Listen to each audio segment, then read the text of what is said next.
Hi, my name is Gabriela from Tulip Art Designs, and in today's video I sketched this one. I used a reference photo from my flower cover guide, a book that I love. So if you are creative and you want to see and learn, get inspired and start just drawing for relaxation, then this is a place for you. So if you are ready, just grab your materials and let's get started.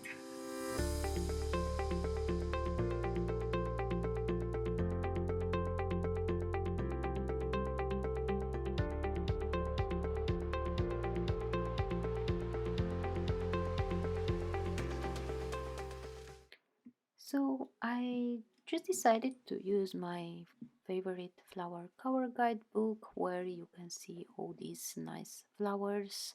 So for today's illustration, I decided to get this beautiful bird of paradise. I just love the colors and the shape and everything about them. Then you will see me the first step of the project, how I just sketch. I didn't really work on the composition or something like this. I just decided to get two of the flowers just facing each other, and maybe if I want to make a professional illustration, I would work on the composition more, but that's okay for now.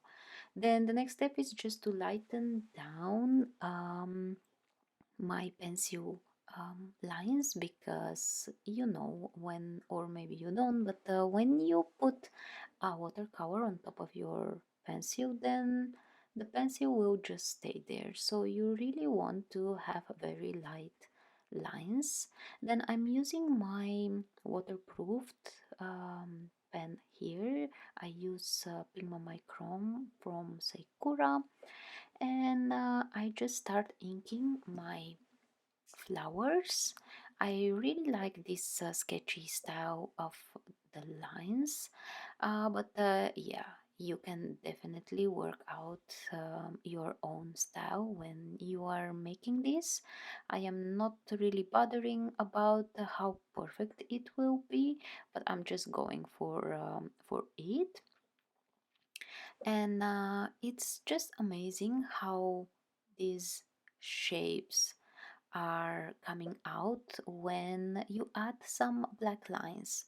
So that's pretty cool. I really like when making such illustration. um, then what you see here is that I just add some details. You can definitely choose how much detail you want to add, or you probably need to leave only the outline. It's absolutely up to you. It's your paper, so just get creative. Don't stick to the lines that I have here.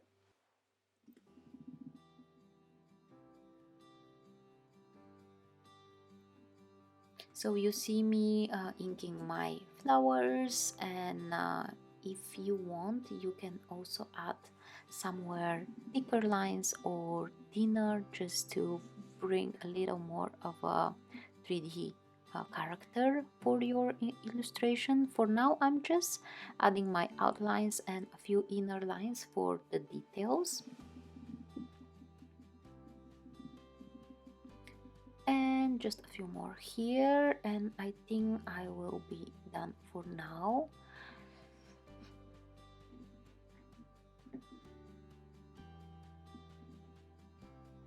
Always make sure to just erase all the pencil lines, or at least I do this, because I really hate when I see through the watercolor. Watercolor is quite transparent, and I just don't like when I have these lines from my sketch. Then I grab my Princeton round brush. I use number 20 because I wanted to make something different. I wanted to make something fun and nice.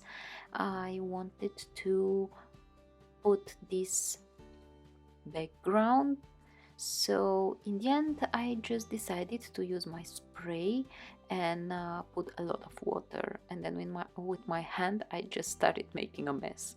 So I definitely had a lot of fun with this technique. It was quite nice.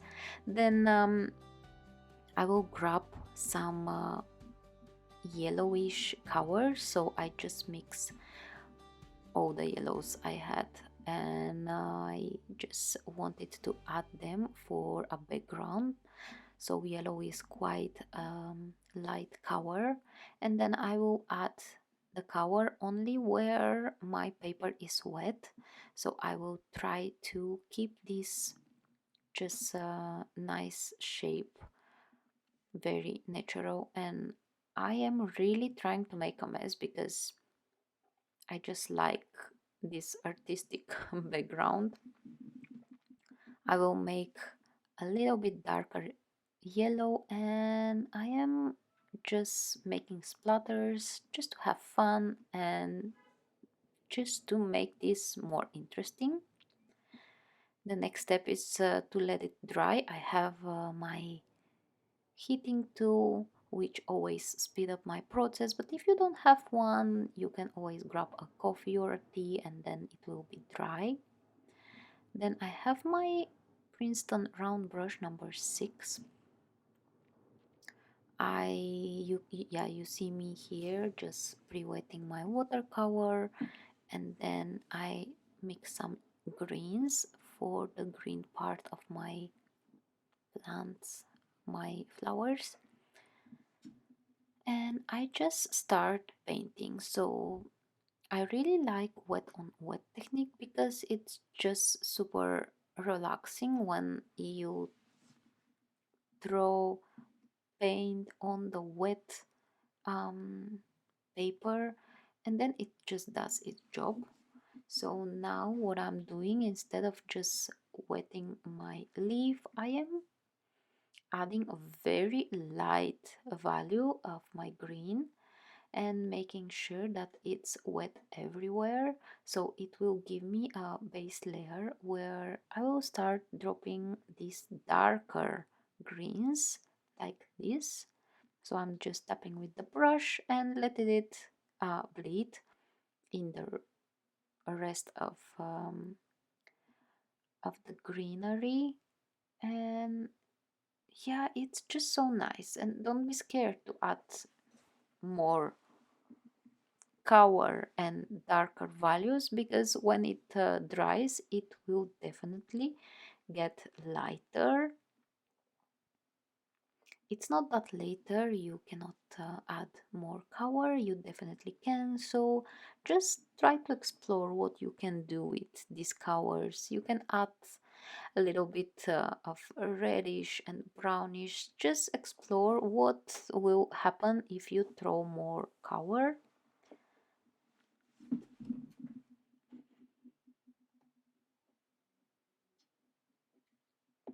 What I am doing is that I do this only where I have my covered background. So some of the parts of my plant will stay white. It's just something I decided to test out and see if I'm gonna like it. And I know it's not what I do very often, but I liked it so much. I enjoyed making such backgrounds in February when I did the Valentine's challenge in London, but I just wanted to try something new, and that's why you just have some time for yourself. And like, we are creative, so we have to let it out, all these creative skills that we have, if I can just express myself that way. So you can see when you use this wet on wet technique what type of result you get. You have these light and dark values just blended in between, and it's just magical result in the end.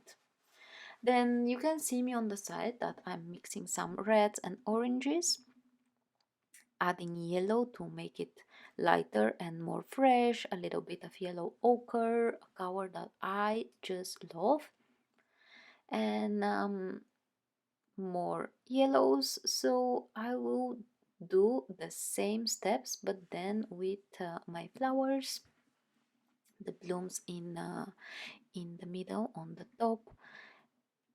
So I add my first layer, which is lighter yellow, and then I will drop in some darker colors like oranges and reds, and it will just make the magic for me, because it is the technique that makes it happen.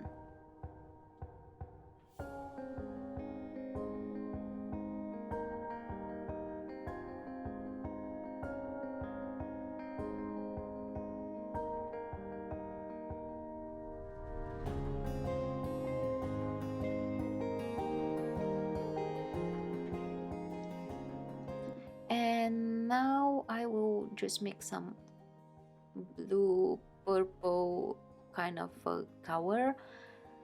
It will get a little bit of a gray shade inside, just because I have my yellow under it on the palette, so it will bring a little bit the color down. But I just like this.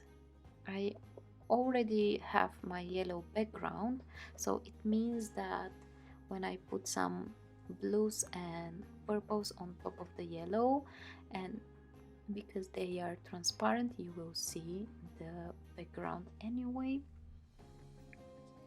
So I am just laying some very light shade, then I grab some purple directly from the pan and throw it in on the borders, and then the paint just bleeds.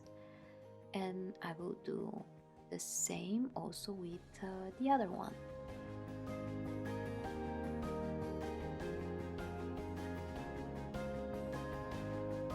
You can choose if you want to paint it more sketchy.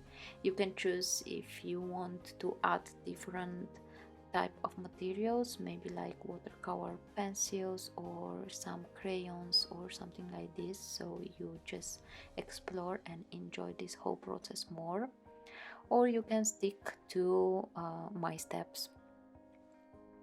So I will remove the tape and I will look it a little bit from far away, just to see if I want to add something more. It definitely looks already finished, but it's me. I can't just stop. So what I will do next is just to make my black lines pop up more. So I grab a thicker pen. In this case I have 08. I use Pigma Micron from Sakura. They are waterproofed, as I said, so you can always add watercolor on top of it. And I just sketch some extra lines to make it a bit more contrasted.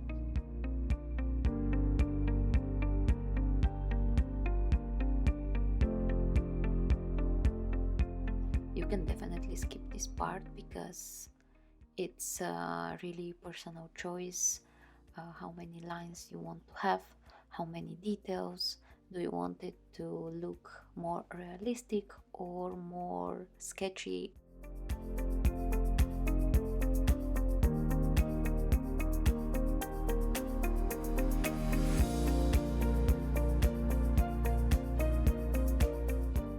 So that's the good thing for illustrating, because you can choose the level of details and realistic look in the end.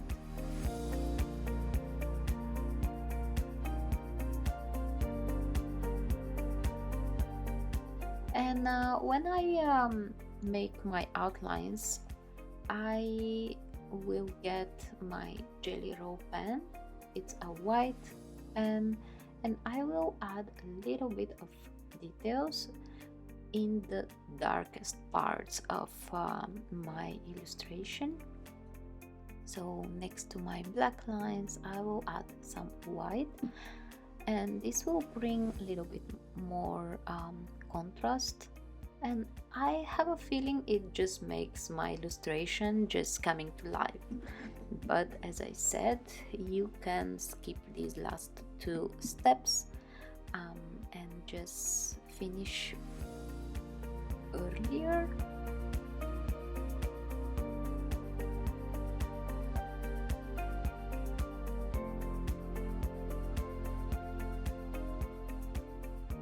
You can do this also using gouache or bleed proof white, which are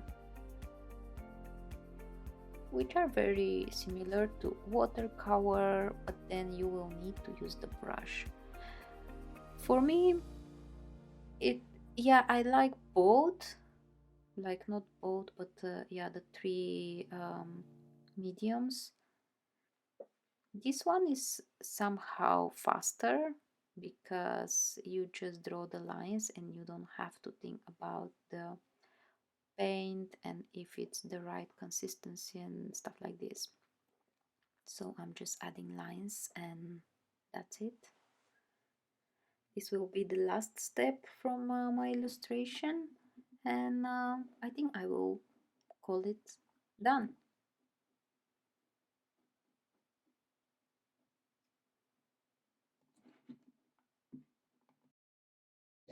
So that was it for today. I hope you really liked it. I hope you enjoyed it, and I definitely hope that you learned something from me today. If you don't want to miss any of my videos, just subscribe for my channel and like this video. This will mean the world for me. Happy drawing, and see you next week. Bye!